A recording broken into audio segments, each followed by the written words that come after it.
Hey, this is Nicolina Nix, and you're listening to an episode of Women, Wit, and Wine.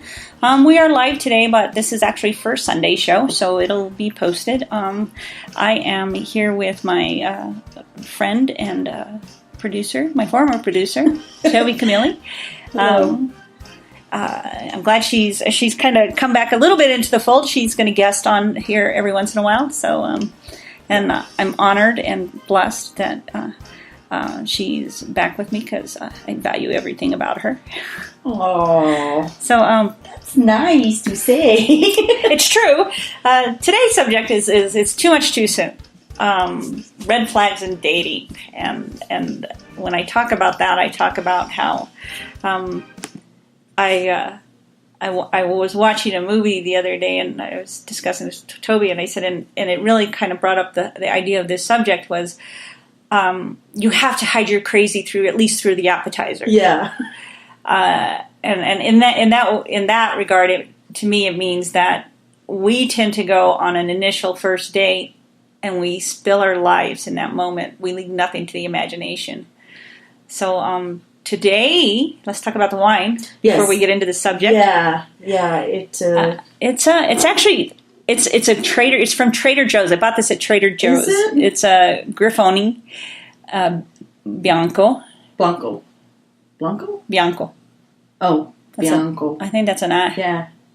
It's an I. It's Italian. It's made with organic grapes, by the way.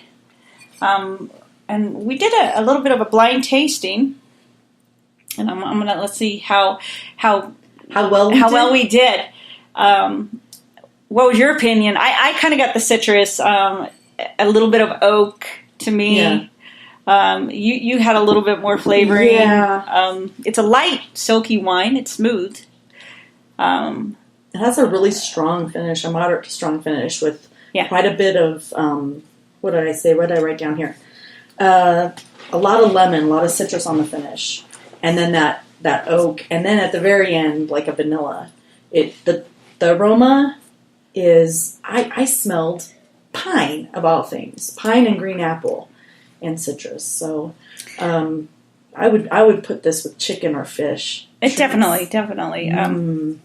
Here's the thing. Let's find out what an epic fail we did at tasting this wine today. I don't think it was. I think it is an epic fail. It's subjective. Only because it is absolutely subjective.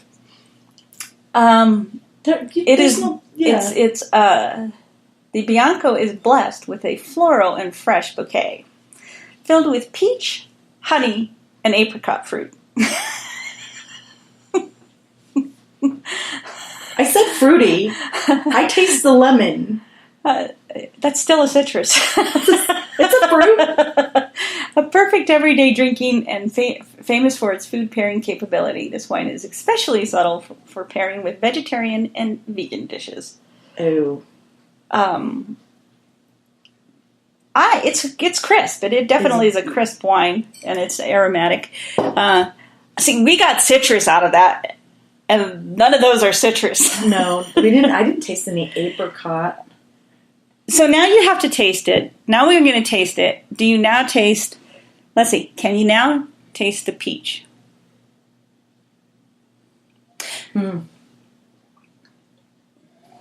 Nope.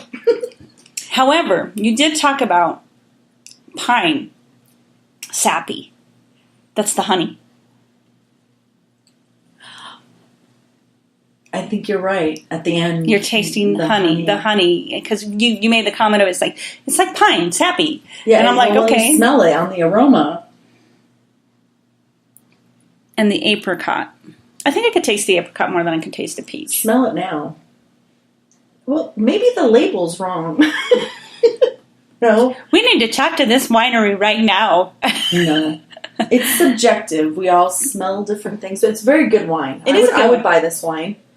How much was the bottle at Trader Joe's? Was it one of the... I think it was only $6. Ooh. It's not very expensive. So it's almost like a $3 chug. It's a nice price. I actually did go ahead and buy quite a few Trader Joe wines. Just have wine on hand. Because you like wine? Well, that and I didn't want to spend a lot of money on wine at the moment. it's good. I would definitely, for a white wine, I'm not a big white wine drinker. Yeah. However, this would be something that I could see myself drinking, like on the patio. It's a summer wine on the cool evening kind of thing. And speaking of which, the wine festival is this weekend. Did you know that? I heard about it this morning from you. I've been busy today working on a website. Yeah. Undoing what I did 2 years ago and rebuilding it, but that's okay. That's okay. We got to get stuff life. It's looking better. It's much more in alignment with where I am today. Yeah. So I'm really happy, and I've got that book coming out. What's Your Five? And that's pretty exciting. I'm excited. Yeah. Anyway, it'll be fun. It's going to be fun. So look me up on Facebook. What's Your Five? What's Your Five? And Toby Camille. Check it out. We'll actually plug it in at the end of the show. Okay. On our Women Went Wine page. Okay. Definitely, because I think it's a great avenue for us taking a moment to stop and think about what's positive in our life. What are we blessed with? Yeah. Little things are blessings, and even little things, even if it's something trivial, we think that it's trivial. It's like, oh my gosh, you know what? Last night, okay, here's a What's Your Five. Unfortunately, this is the first time I've ever watched the show Big Brother. It's a reality show. Yeah, it's a competition. However, it wasn't going to start until 8, and then I was just flipping through the channels, and Battle of the Network Stars is on. Do you remember that from high school? Oh, Battle of the Network Stars? Yeah. What is it? It's a competition. It was like a athletic competition. Yes, right? Yes, but it's back on now. Like they're redoing it. They redid it. Yeah. Oh, it's not the old '80s ones where they had to do like. Didn't they used to do like? They're still doing the obstacle course, the tug of war, the tank dunk. Did they do one that was like circus performing? They had to learn how to do circus performing, or was that a different show? I think that was a different show. Oh, but yeah, pretty much it was kind of cool because like the first show was like sitcom actors versus TV kids. Oh, so you started watching that? I kind of want, but it was because you know what? It's like a reality show, but it's not really drama based. It's fun. It's competitive. Yeah. I remember watching that when I was in high school, and I'm like, that was such a cool show. And it's like, and then now it's back, and it's like it was kind of exciting. So you if you go and watch it, it's on Hulu. Yeah. You can see a bunch of different ones. Like I did one that was sci-fi stars and cops, TV cops. Yeah. And then they have, like, and some of the guests are people from a blast from our past, like Jimmy Walker's going to be on one of them. You're kidding. Ted from The Love Boat. Gosh. The first one had the two girls, Tootie and Blair. The one that looks like me from Facts of Life. Yeah. And then, the other team had other people on it. It was good. It had Tom Arnold on it, of all things. Oh, wow. And of course, you get to see these people, and you think, oh, my God. Thank God I don't look like that now. Yeah, I know. He's the same age as me, and I look great. Yeah, no, I know. So you were watching that. But what prompted me to the show is I was watching the movie The Switch, and it was definitely talking about, and I kind of put the quote in here. It's like that we tend to, to expose ourselves too quickly. Yeah, I agree. When it comes to dating, we share too much too soon. Even online dating. I think remember the show that I did. The first show that I did talks about we've already put our lives, people in the middle of our lives, in online dating because we just kind of open it up. Yeah, instead of leaving a little bit to the imagination, in the profile, they ask you all these personal questions, and they ask you, what are things you like, what are the movies, what's this, what's that, and it's kind of like it's you don't like need to get to you don't need to get to know me now. And that's, what fun is that? Mm-hmm. I think half of when you start dating, half of the fun is getting to know that person, going to a restaurant and finding out what foods they really like.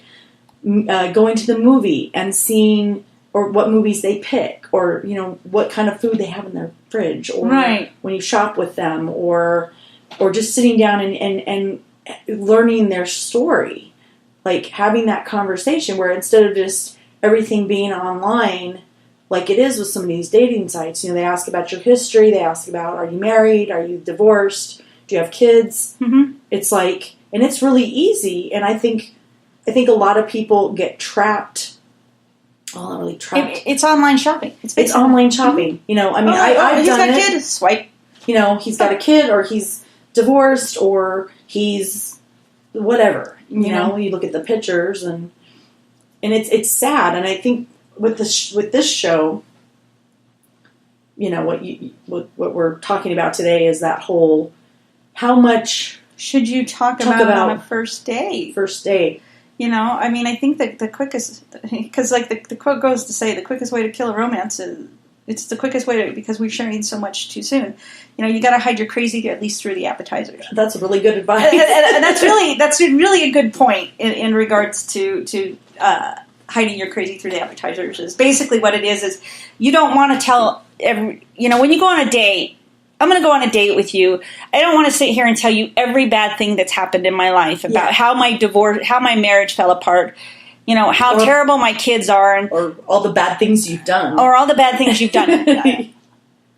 Leave a little bit of mystery out there, folks. I mean, you got to keep them wanting more. Just give them just enough. Well, it's like advertising, or marketing, where you want to keep the big event, or the big thing. You want to tease your people into wanting more, and like reading your blog or reading it. And I think the same principle could be applied to dating. Unfortunately, in this everything is now, we want it now world, where you can get a date, and I used to do this in 10 minutes. I could get on this phone right now. Are you kidding me? I can get a date in a bank line. That's what I'm saying. It's so easy to just get a date. And we don't do that anymore, though. The what? The bank line? Oh, no, the online? No, we don't meet people in person anymore. We meet them on. We talk to them online. We're in the middle of their lives, and we've already decided whether we want to go through it again. Facebooked them and social media, looked them up and everything like that. Right. So okay, so sharing too much. I mean, here's my opinion. What do you think are the biggest things that people share too much? Here's my opinion about dating. When you're going on a first date, it's kind of like the rule of 3 for me in regard to dating. Your first date should be like coffee. It's a 45-minute to an hour date. Yeah, so you can see the person, check them out. You can see the person, you can meet them, you maybe can have a little conversation. See if you have a little chemistry. And then the second date should be lunch. No pressure. No pressure. Lunch. Because lunch can be 2 hours. Yeah. Then your next date should be dinner.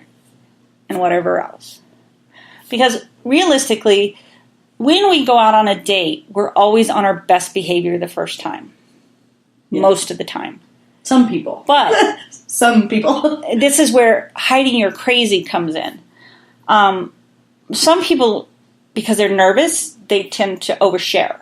Yeah. And talk too much. So this 45-minute date that you should have had, which was a quick meeting, to leave them wanting more. That's the key. 45 minutes leaves them wanting more. Okay, yeah. I've shared this much with you. Now you need to decide, do you really want to know more about me? Yeah. However, if that 45-minute date turns into 3 hours, 5 hours, 4 or 5 hours, yeah. You have now run out of things to talk about. Possibly, yeah. A lot of people. Times, yeah. Because I just told you my whole life story. You have nothing else. You have nothing else to learn about me. Yeah. Because I talked about I've talked about my last relationship. I talked about my kids. I talked about for me, honestly, in a way, is like if I were to go on a date, if I've already decided that this is not somebody that I would really want to see again, mm-hmm. I'll overshare intentionally. Sorry. And I'll kind of overshare the ugly parts of me because I kind of don't really want you to ask me out again. Yeah. But it works. It's a double-edged sword. So the catch-22 is like I went on a date not too long ago, and towards the end of the date, the guy says, "So what are you looking for?" Well, right now, you've overshared your crazy. We didn't even finish the appetizer because you're looking for more than what I'm looking for. And I understand that we're now in an age where we just want to get past this initial nervousness. Mm-hmm. But if we don't build up to something great, then you lose the excitement. Just a side note, did it post on the website? Are we live? We're live. Why? Oh, I'm just wondering. I was going to share it. I'm trying to be good promoting it. No, but I think you're absolutely right that we don't, when we go on these dates, and I mean, I know with my extensive dating experience that, you know, when you're there, you want to get to know the person. I think that there's just this there was always a sense of urgency that, you know, we were desperate and we were lonely, and so we were trying to find a relationship with this desperate and lonely attitude. And so, you know, that's where you end up just vomiting out, like you said, your whole life story. And then, oh my God, my last relationship was so horrible, it almost killed me. Yeah. You don't want to share that with somebody. Or you're talking about your exes, you're talking about every bad thing that's ever happened to you. You're talking about your struggles now. Mm-hmm. And you know, I experienced the last time I was really in dating mode, which was probably 7 or 8 years ago, where I did exactly what we're talking about. Mm-hmm. I shared too much. I shared about my family, my drug addict brother, my abusive ex-husband, my other bad relationship, how I was broke and I had no money, and how I was struggling with my weight and I was trying to quit smoking. I mean, I just shared all of it. And here's a good thing. We're going to coffee. Don't unpack your baggage. Yeah, it's like, it's coffee. But back then, you know, coming from a place of lack and a place of loneliness and desperation, it's very easy because you've got somebody's attention. Like, you've gone so long without attention. At least it was for me. I went so long without, you know, and at that point there you're fulfilling a need. Yeah, you've got somebody's attention, and they're interested in you on some level. Maybe it's just to have sex. Maybe they want a long-term relationship. You don't really know. I've been lied to by men who said they wanted a relationship, and in reality was they wanted to have sex. It's like, be upfront with me about that, you know? At least that was... Yeah, if you want to get laid, just tell me you want to get laid. Just tell me you want to get laid. That might be your night. You know, exactly. You might be lucky. Yeah, I would go there, and, you know, it was like, I would just... And I'm a talker. Mm-hmm. I get nervous, and I start just rambling on. Yeah. And, you know, and then, of course, I wouldn't get a second date. They'd be like, thank you, but no thank you. Like, because I was letting all of the crazy out at once. And actually, is it really crazy? No, these are just things that have happened to me that have made me who I am. Well, it's truth, but it's too much truth in the beginning. Yeah. Again, you've not given yourself the opportunity for this guy to learn about you and learn about how the fact that that you were broke has now made you more conscientious about how you spend your money and how you work on thinking about it more positively rather than thinking of the lack, or how your brother was a drug addict and it helped you to become a stronger person, that you don't want to do drugs. Yeah. You know? Well, it's also a matter of, like, I've taken the, at this point, and after that, because I didn't like the way that felt, was I had to ask myself, is this any of their business at this point? Mm-hmm. I don't know them. They are a stranger. I started to become very private about what kind of stuff I shared. And having changed that attitude and changed that behavior when I did go out on dates, your quality of people changed. It totally changed, and I started getting asked out a lot more. Mm-hmm. Now, mind you, there was a point in that time where I had decided I don't want a relationship right now. So me going on these dates, what I really wanted was a friend, like a companion. Mm-hmm. And unfortunately, with the way the dating sites are set up and the way, just, I don't know, whatever I was manifesting at the time, was either these guys wanted to get married and have children, like, right now, or they wanted to have sex right now. Mm-hmm. There was no middle, like, I just want a friend. I want somebody to go to the Red Sox game with. I want somebody to go to the movies with. I don't really I have no interest in having sex with you right now. Like, I decided to Right. up level and say, I'm not giving that away until I'm ready. And a lot of guys got mad. And I was like, well, that's your damn problem, you know? Like, you know, if you really need to get laid, here's $100, go get a hooker. You know, like, I know that's kind of mean, but I think I did say that to a couple of them because they got mad that I wouldn't sleep with them. And I said, I was very upfront and very transparent with you about what I wanted out of this. I want a companion. I want somebody to hang out with. I want a friend. Right. I'm not sleeping with you right away. Don't even go there. Right. You know? Well, you know, the whole thing is, and that's the other thing, is in some ways, we jump into bed too soon. You know? Yeah. Sex is wonderful and it's great. And however, I'm one of those firm believers that, you know, relationships are like a car in regards to sex. You kind of want to test drive it before you buy into it. Yeah. Because, you know, these people who wait till they're married kind of thing. That's like a crapshoot, man. I think it still exists, but oh my God. I mean, somebody was talking about it one time and I said, I don't know, I'd rather my daughter test drive the car before she freaking marries into it, because you don't want to get into a relationship or marry somebody and then find out, oh my God, it's the worst sex I've ever had, because now your experience is this negative experience. And no, I'm not condoning premarital sex or promiscuity. If that's your belief system. If that's your belief system, or promiscuity. Promiscuity, whatever. Prosciutto. Prosciutto, yeah. I'm not but again, if we're talking about forever, which some people still believe in, the rest of our lives kind of forever. Yeah. I would want to know that you're a decent lover. No, me too. I mean, I would want to know, because I'd hate to marry you and find out that you're hung like a cocktail Frank. I can't even find it. Mom, I need some tweezers. Or the experience that a friend of mine had where her lover had no experience at all and lied about it.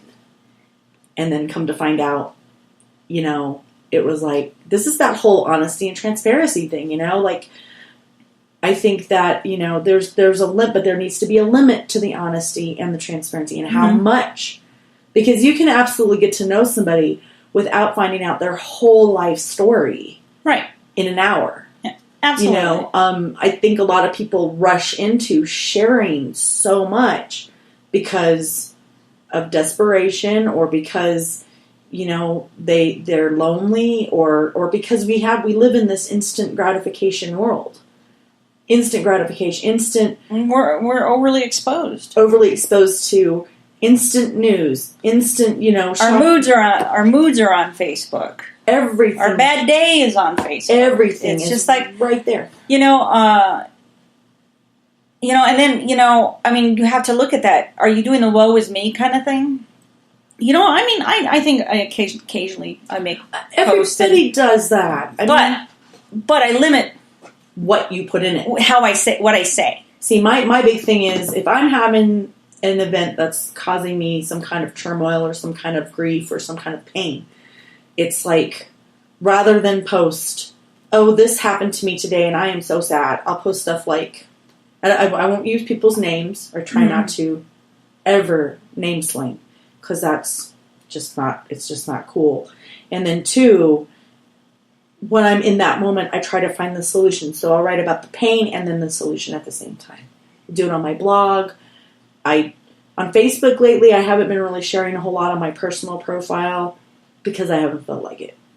I'm just not into it. I'm doing way too much with the book and the website and the writer stuff. Right. But because there's just so much. I mean, if you scroll through, I could scroll through Facebook like right now. I'm going to just read people's things.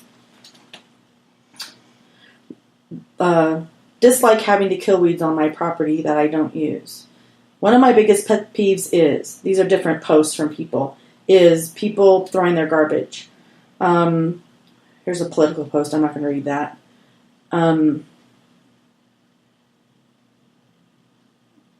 It's so much negativity, and let's see. Oh, there's a positive one. That's a positive one. But you go on here, and there's so much. We're inundated. We're overwhelmed. It's just you can go on Facebook, and every 5 minutes have a new scroll to look at. Absolutely. And I only have 700 friends. It's crazy. Yeah. Marketing is like dating. You wouldn't ask someone to marry you on a first date, so why would you ask your customers to buy your product after discovering that you even exist? Because maybe you have the best damn product in the world. I know. It's about selling it. It's about selling it. Anyway, back to, but you know what I'm saying. It's one of those, we're so inundated, and there's just so much, like, people just posting every single thing they do all day long. And it's like the dating. Let me take a picture of my food. I know, we didn't take a picture of our food today. We had really good dim sum at Amarasia down off of 3rd and Slate. I've never been there. It was really good. They have authentic, or is it American authentic? I don't know. I think it's imitation leather. I think it's Americanized in regards to appearance. If you all are into gyoza, which are little pot stickers, which are my favorite, they make their own, and they were delicious. And they even had, they make their pot sticker with, they make some of their stuff with brown rice. Oh, I love it. It was really good. We went and had a Friday celebration. We did.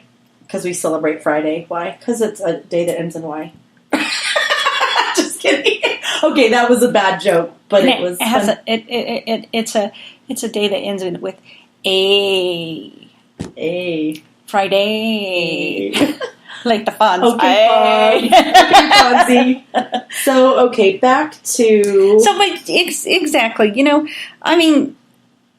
I always cringe when people talk about a day being longer than the first date being a long time. Well, yeah.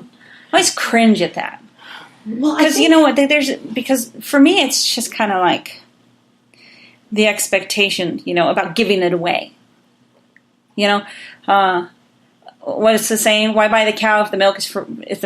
Mm-hmm. And there's some truth to it, because you want a first date. And granted, maybe your intent is to go out and get laid. Yeah. But if you want to see this person again, it's probably not the smartest thing in the world. Yeah. Get to know them a little bit better. Make them want more. It's about wanting more. We have this thirst for knowledge. Yeah. And if you put it all out on your profile, if you put it all out there on Facebook, if you put it all out there on your first date, there's nothing to know anymore. Yeah. Again, you're going for coffee, not a vacation. You're not getting married. This is not a place to unpack your baggage. This is not a place to show you're crazy. Yeah. And it's not so much crazy is kind of like it's intimate details. It's crazy is equivalent to baggage. It's your baggage. Don't unpack. Yeah, and it's all the deep intimate stuff that does and is very important. I was married to a man that was an asexual. Yeah. Your first marriage, the abusive first marriage, yeah, and the neglectful second big relationship. So, and there was questions about sexuality. Yep. For you. Yeah. That's not what you really want to share with somebody on your first date. No, well, they don't. What is it? There's a lot of advice out there about not speaking about your past relationships when you're out dating. Mm-mm. You've not seen about... No, I haven't seen it, but I kind of agree with that. I think that it's like you can say I was divorced and leave it at that. Like, I am divorced and just leave it at that. I think that, it's inevitable that you talk about your relationships. However, when you talk about a relationship, it's like, my last relationship was 6 years ago. I haven't been in a relationship since. Why? Because it was my choice. And just leave it at that. You don't want to sit there and say, my last relationship was 6 years ago. Why? Because he drove me crazy, broke my heart, and I committed myself for a few weeks. A week. Whatever. And then I was absolutely dysfunctional my entire life, for an entire year and a half. So that's not what people need to know about you. They don't. I mean, at some point, yes. Because I think as you get to know someone, and this is after the first date. This is probably after the first... when you've decided to be together or you've decided to continue dating. And maybe there is a point in the future. I mean, I don't know about time limits. I'm really bad with time limits. So when you're feeling comfortable and it's you'll know the right time to share those intimate details. And, it's better. I think it's better to get to know someone than to just, like you said, continue to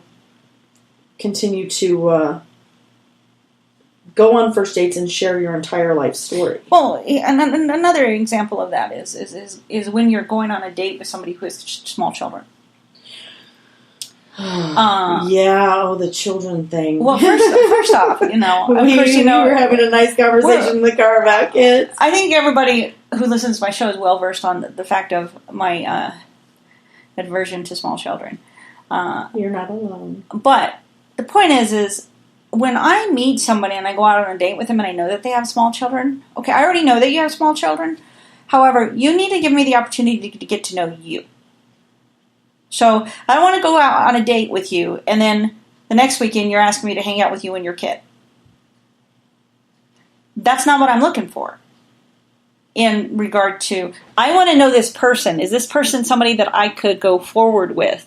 Then I have to make the decision whether I want to, because they are a package deal. Yeah. Oh, absolutely. But I need to get to know that person first, not you and your kid. Yeah, and I understand your kid might be your life, but at the end of the day, you and I need to have a relationship first. In dating. So, because eventually my crazy comes out. I did kind of get to hold it for at least 3 dates before it kind of came out of my aversion to small children. And it's not so much about small children. It's about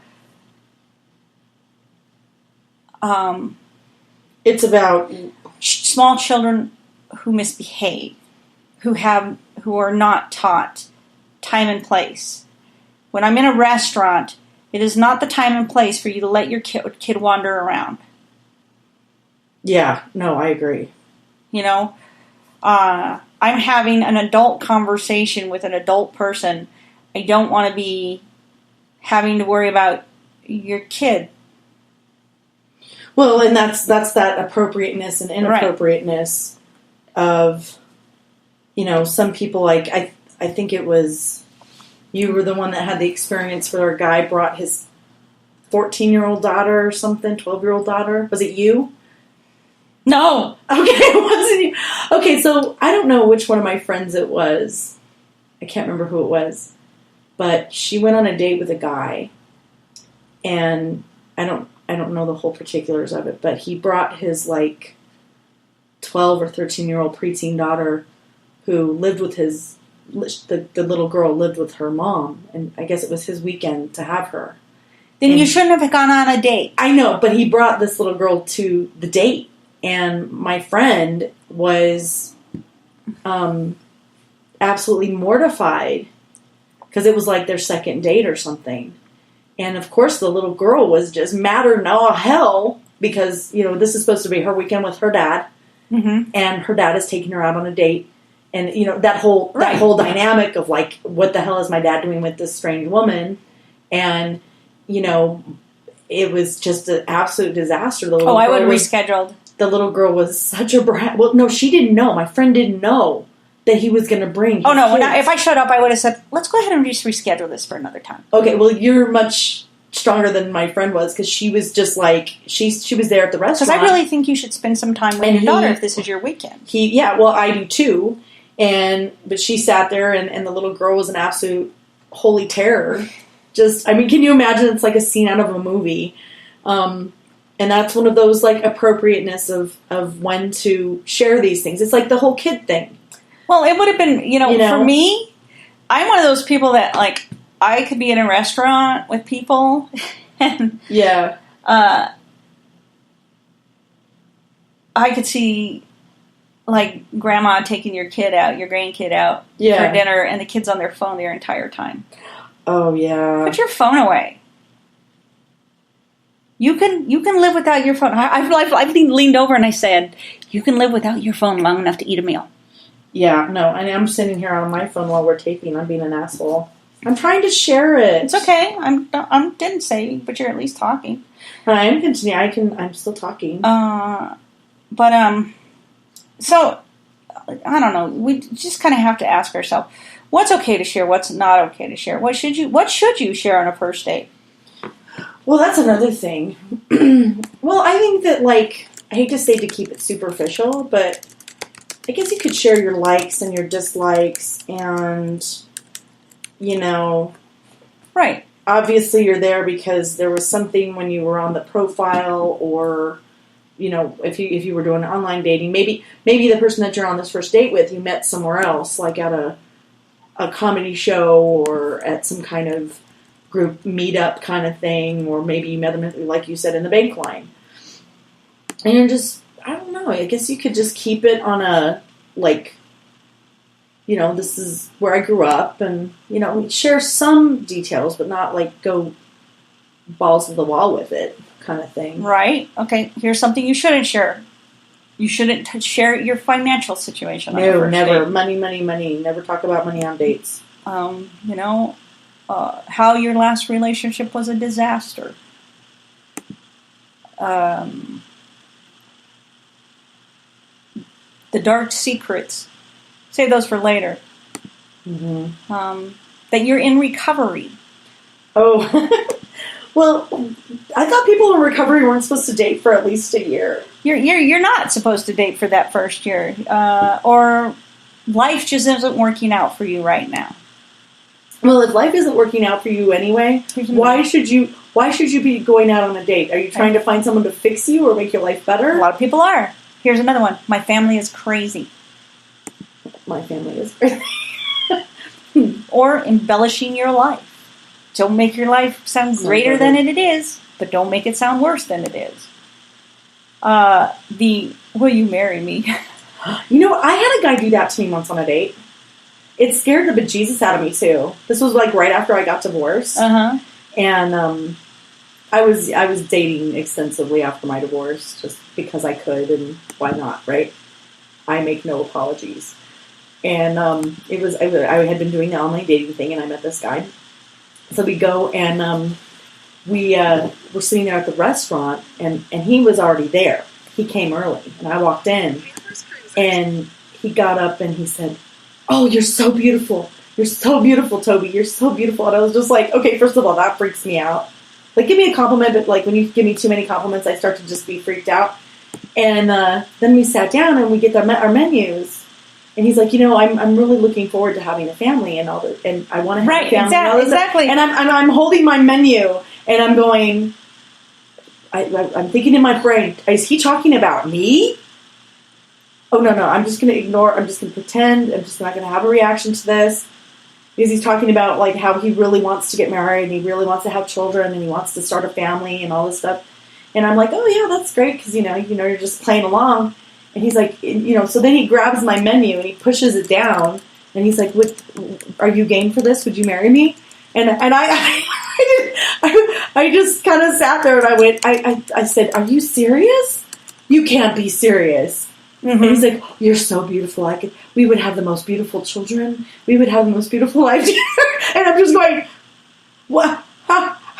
I wish I hadn't worn these shoes. Like, how do I get out of here? Right. How do I get out of here? Yeah. And I'm one of these, I don't really like to be rude to people. Like, I have a real issue with being what I perceive as rude. So, I sat there through the dinner, and he just kept gushing on and on. I just was like, with my food and eating and trying to not, like, even engage in conversation with him. Because this guy was, he was in, like, la land. Like, asking me. And at the end of the dinner, he asked me again. He said, well, have you really thought about this? Now that we've had dinner, have you thought about this idea of us getting together and having a family? And I was like, yeah, and I have to say no. I'm right. And I had to drop the bomb, which was I technically wasn't even legally divorced yet at that point. So that was my out. And, he did call me after that, and he wanted to know why I wouldn't go out with him. Why rush things? I was like, well, okay. You're in a bigger hurry. My life plan is a little bit more extensive. You freaked me out, man. Like, totally freaked me out. Another one is that you're still in love with your ex. Oh, that's a big one, because I think on some level, depending on how the relationship worked out, right? So, say you had a really loving relationship, and then it ended up going south because somebody cheated, or they lied, or they changed.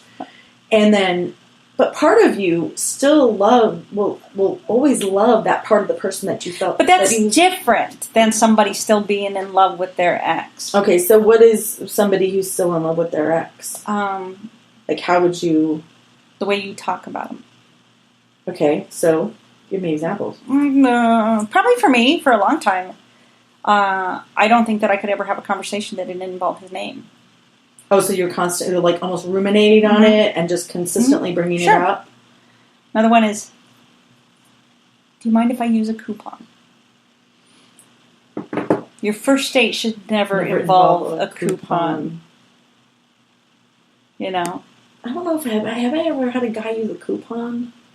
No, but I have had a guy... Am I sharing too much information on this podcast? You're not using any names. Okay, I'm not using any names. I'm following my own rule. Okay, but I did have a guy once. This guy did many wrong things on a date. He, first of all, he offered to take me out, and he said he would pay for the date. And then when we actually got to the restaurant, it was more than I guess he was anticipating paying. And he asked me if I would pay for my half. And at the time, I was dead broke. See, and I have an opinion about that. If a guy asks you out on a date, he should be responsible for a date unless it's made clear before you go on the date. Exactly. Well, I kind of follow the same thing, but I always make sure now that I have money in my bank or I have money in my purse to cover my own meal because of if you ask a guy on a date, you should be willing to pay. Yeah. Well, let me tell you what happened. So he was upset with the cost of the dinner, right? And he asked me to pay my half, which was like, I have like $10 in my purse. And he says, well, then you can get the tip. And then, I can't believe I'm going to share this live. Screw it, I'm going to share it. And then later, he acted like I owed him sexual favors. Yeah, that's do you want to come back to my place afterwards? Well, no, this guy actually asked me. We were driving, it was in Massachusetts. This was like 15 years ago. And we were walking out of the restaurant, and he said, hey, is there anywhere around here that we can go to be alone? And I said, I was staying with my friend, and I didn't really like this guy, so I was trying to like get him to get me home and everything. It's dead of the winter in Massachusetts. And I said, well, I don't know, it's getting kind of late, I'm kind of tired, I was trying to do the nice thing. Well, he said, well, no, I really think that, we should like sit and talk, and is there anywhere we can go? And he did this as we were driving back to my friend's house. And at some point, he was getting mad because I just kept saying, just take me home, just take me home. And he says, well, you know what? I bought you dinner, damn it, and you owe me a blowjob. And I was like, and my response was, I can't believe you just said that to me. Do I look like a whore? You know what? Just pull the car over and drop me off because I was just down the street from my friend's house. I got out and walked in heels down, I think it was Route 9, in Massachusetts in the dead of winter. When I got back to my friend's house, she was like, "Why are you covered in snow? Why are your nice shoes all covered in guck?" And I'm like, "You don't want to know what just happened." And then I told her the story, and it was like, that whole expecting something from the end of the date. I think that is really important. It's typically it's a big mistake, and if for no other reason, it's because it affects your decision making skills. Because now if you go out with them again, it's expected. Oh, I never went out with him again. In fact, he called me several choice words when I got out of the car. One of them started with F, and the other one started with B, and the other one started with C. Can I say it? You fabulous, beautiful, catty woman. No. He called me a fucking bitch and a fucking cunt, and I was like, "You're a fucking asshole." Oh, God. It was funny. I have so many funny dating stories, man. It's like, and when they happened at the time, I can remember being just, like, dumbfounded and blown away. Like I couldn't even talk about it ever. Right. Because I didn't know whether to be angry or sad or, I can remember crying after some of these dates. Like, that one I didn't because the guy was a jackass. But there have been other ones where, I came home just feeling like, why am I doing this? Like, why am I putting myself through this? I think that's why I went on a dating hiatus for a very long time. And when I discovered law of attraction, I wrote out what I really wanted from a relationship. Mm-hmm. And I had decided that I didn't believe at the time that I could actually find it online. I decided that it would be better for me to find somebody in real life, that I didn't have to go through that whole. It's almost like going for an audition. Do you feel that first dates are like an audition? It really is. Technically, it's like, okay, so it's an interview. That whole like audition or interview thing where you have to like dress in your best stuff. You have to make sure your hair is done and coiffed perfectly, and your makeup is perfect, and you've done your manicure, and you're wearing whatever it is, but depending on where you're going, your nice shirt, your best skirt, and your high heels. Okay, I don't wear high heels, people. Unless I have to, unless I feel like it. But most of the time I don't. Well, here's me, totally presenting myself as this like super girly girl when I'm really not. So it was like false advertising, I guess. And they do the same thing, right? They do the... Sure we do. They do the same, we look good, put good cologne on, smell good. I mean, okay, so do you feel it's like it's almost like... It's like a job interview, like I said. Yeah. It is. It really, it's not a bad thing. Because really, we are interviewing. The key is you're interviewing for potential mates.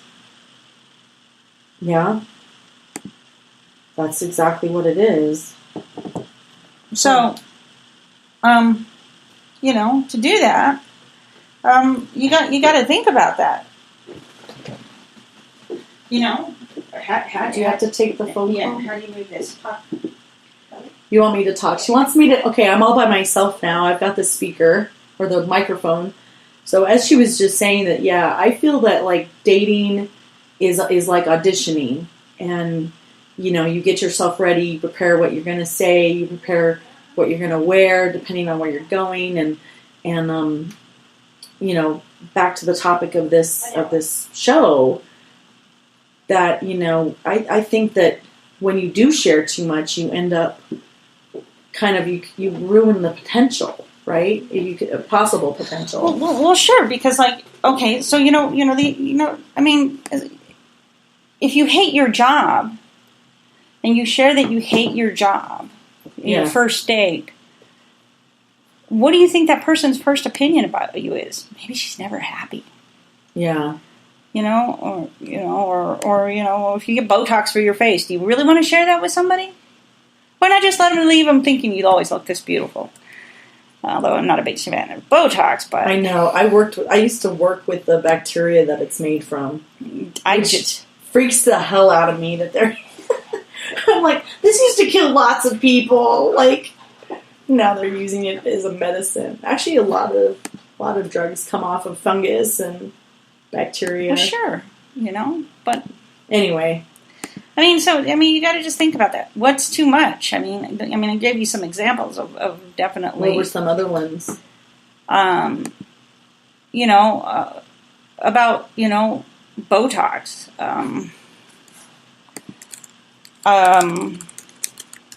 Well, or sharing about bad relationships. Relationships. Bad relationships with your children. There's so much out there that we don't need to share. Well, not at that particular moment, right? At that particular moment. When do you think it would be okay to share stuff like that? That kind of stuff is really when you've decided that you're going to be in a want to invest. I had somebody once kind of talk about when we look at relationships, we have to think about it. Are you spending time or are you investing time? Because when we spend time, we're just waiting until something better comes along. Have you done that in relationships? Invest, oh yeah. When we invest time, then we're looking at, we can see the future with this person. We can see tomorrow. I don't want to say the future, that's the wrong word. But we can see tomorrow with this person. We can see ourselves growing. Yeah. And so I think that that's very important for a lot of people. If you have to ask yourself, what do you want in the relationship? Are you just looking for companionship and somebody to hang out with? I'm spending time. I'm investing. I might be investing in a friendship, but I'm really just spending time. Yeah, and that's okay. I want companionship. However, if it's somebody that I start dating and I realize that I can see potential and I can see growth there, then I now start to invest my time. And there's a return. Yeah. Where when you're spending it, there's very little return. It's instant gratification. That's what spending time is about. Instant gratification. Investing time is the long term. The long term. So, in my opinion, I'd be interested. What is your opinion about what it would be too much to share on a date? My opinion? Your opinion, anybody's opinion. Yeah, if you're out there, you can go to Spreaker. My opinion? Yeah, too much. I think for me, when people would tell me their whole life story, they lived, where they grew up, everything that happened to them in high school, every relationship they've ever had, whether, in the good or bad, or it's where they just share too much stuff. And they continue to just, it's like almost like verbal vomiting, just bleh, like everything that's ever happened to them, like bleh, and I've been guilty of doing that myself. It wasn't until I learned that it was my behavior that was essentially chasing these potential boyfriends or potential dates away. Mm-hmm. I was also at the time when this was happening, I was coming up from a place of desperation. Right. If you feel desperate and lonely, if you're looking for a mate right now, we tend to come across desperate and lonely. Yeah. So for me, it's about finding some comfort in who I am today and who I am standing alone by myself. Yeah. And I think that naturally it will fall into place. I believe it will too. I was single for many years, and now I'm in a relationship with my best friend, mm-hmm. and which is exactly what I wanted. I didn't want the whole romantic dating stuff. I'm a big practitioner of law of attraction, and I actually sat down and wrote out, why I was having such a struggle with dating was that, or these dating sites, was that I kept encountering people that just wanted to have sex with me, or they wanted to get married. They wanted to jump in a relationship like right away. They didn't want to spend any time getting to know me. And both involved having sex right away. And I just, at that point in my life, I wanted a friend. And I could not, I felt that I could not find that online. Because like we've talked about before, it's a meat market. It's shopping. You put your picture up there, you get judged on your picture. I'm judging my book by its cover. You know, I did an experiment many years ago where I wrote 4 different profiles. I used 3 different photos where I looked just slightly different. I wrote 4 different profiles. And I got the same guys hitting every single profile. Didn't realize it was the same girl. Mm-hmm. Okay, was that a little evil of me? No, it was to prove a point to myself that it was to prove a point that online dating is a meat market. It is. So I decided, like I said, I wrote down what I wanted, and I basically let it come to me, kind of thing.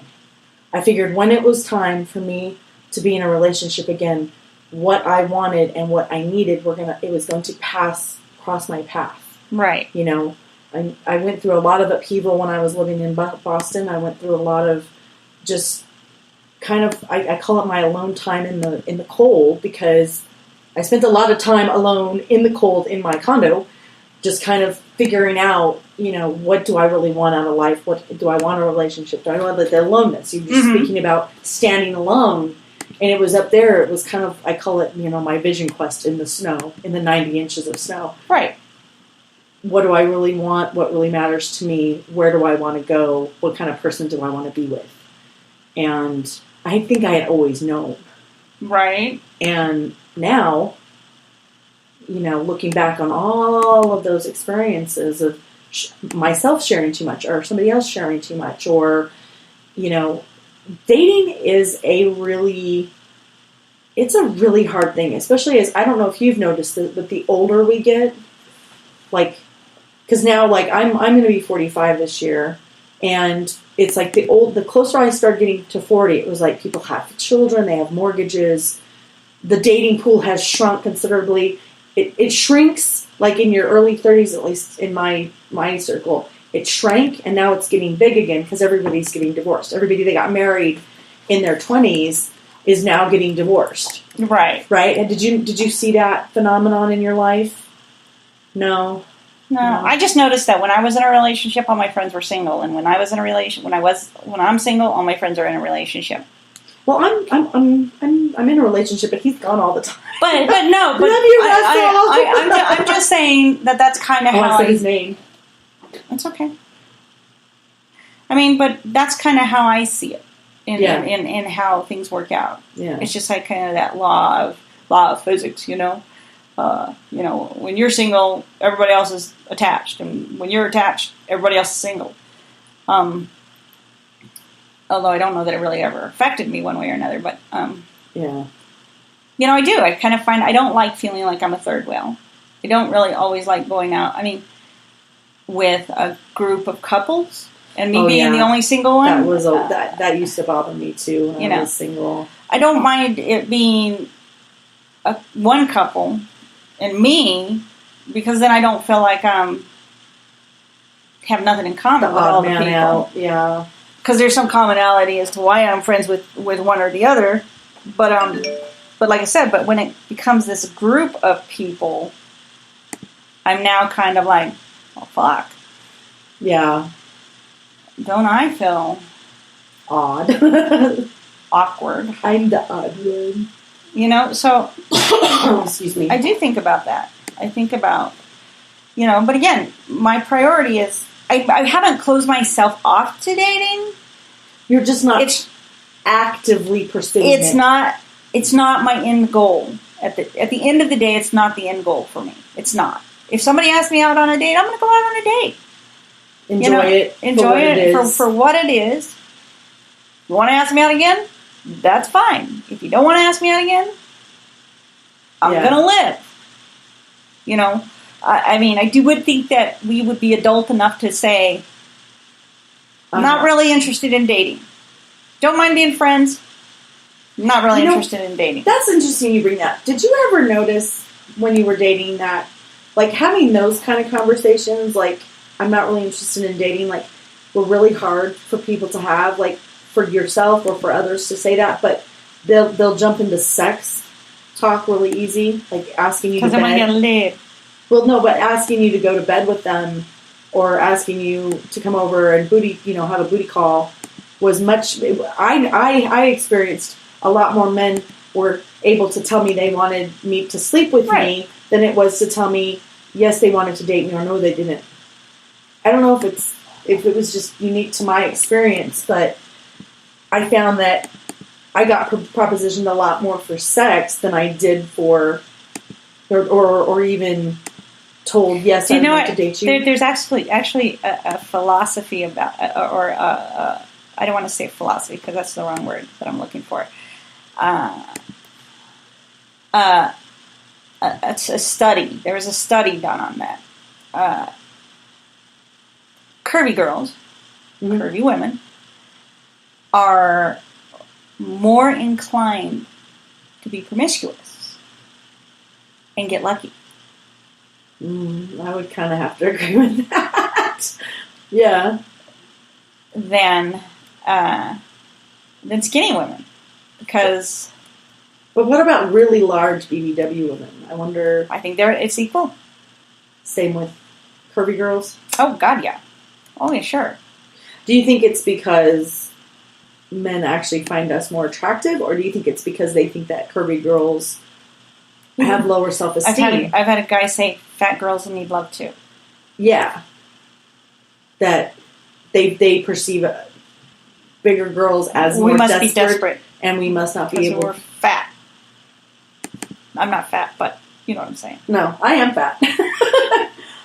I'm shrinking my fat, but yeah, I mean, do you think it's because fat women or overweight women are perceived as more desperate and more lonely, possibly? I think so. I think there's some truth to how we're perceived. Whether it's true or not. There's also a difference. Usually, curvy women are confident in who they are. And you don't think skinny women are? No. I think that, for example, for me, when I had my tummy tuck, I think I got more aware of my appearance. Really? Mm-hmm. I got more insecure of my appearance. Didn't make it right, but it's true. It's true.